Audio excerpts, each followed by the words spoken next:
পাশে আছেন। নির্বাচনের পরে উনি 5 বছর ওনার জীবন দিয়ে আপনাদের রক্ষা করে যাবেন। আপনাদের কাছে আমাদের একটাই অনুরোধ, আপনারা 12 তারিখ আমাদের ভোট কেন্দ্র পাহারা দিবেন। আমাদের হুজুর 5 বছর আপনাদেরকে পাহারা দেবেন।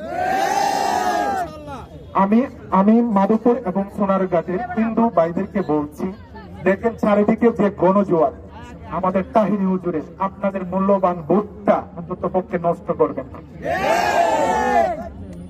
এখন আমাদের যে মাধবপুর উপজেলা এবং সোনারঘাট, তারা পেশিবাদের জন্ম দিচ্ছেন। আমাদের হুজুরের প্রত্যেকটা কর্মীকে হেঁটে হেঁটে মোবাইলে ফোনে ট্র্যাপ দিচ্ছেন।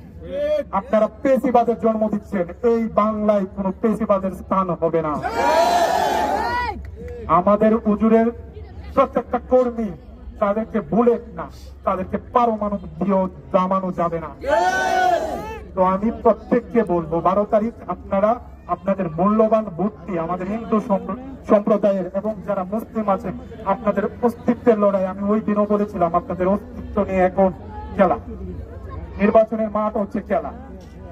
যারা আমি দেখেছি আমাদের এলাকায়, আমি নাম না বলি, অনেক বিএনপির নেতারা আছে, তাদের ওয়াইফ স্ত্রী এখনো যে দানে ভোট দিবে এমন কোন নিশ্চয়তা পাচ্ছে না। ওনারা রাস্তাঘাটে বলে, কি বিয়ে করলাম, আমার বউ আমার কথা শুনে না, মোমবাতি মার্কায় ভোট দিবে না। তো আরেকটা কথা হচ্ছে, আমি এখানে আসার আগে কারেন্টটা নিয়ে গিয়েছিল। আমি জানি, আমরা জানি যে অন্ধকার থেকে আমাদের আলো দেয় কোন জিনিসটা, আপনারা বলবেন এই যে আলোকিত করে রেখেছিল। আমাদের প্রত্যেকটা এই মঞ্চে যখন অনুষ্ঠান হয় বা আমাদের সমাবেশ হয়, তারা আমাদের কারেন্ট নিয়ে যায়। ওরা আমাদেরকে এইসব করে দামিয়ে রাখতে পারবে না, কারণ আমাদের মোমবাতি আলো আমাদের মনের মধ্যে আছে, আমাদের হাতের মধ্যে আছে।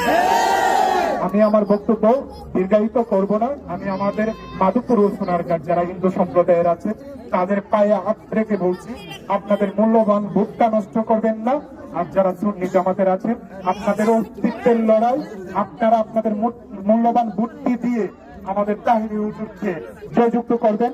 এবং 12 তারিখ আপনাদের জন্য একটি নির্দেশনা, 12 তারিখে আপনারা ভোট কেন্দ্র পাহারা দিবেন আর আপনাদের 5 বছরের দায়িত্ব নেবেন আমাদের হুজুর। সবাই ভালো থাকবেন, সুস্থ থাকবেন। আল্লাহ হাফেজ।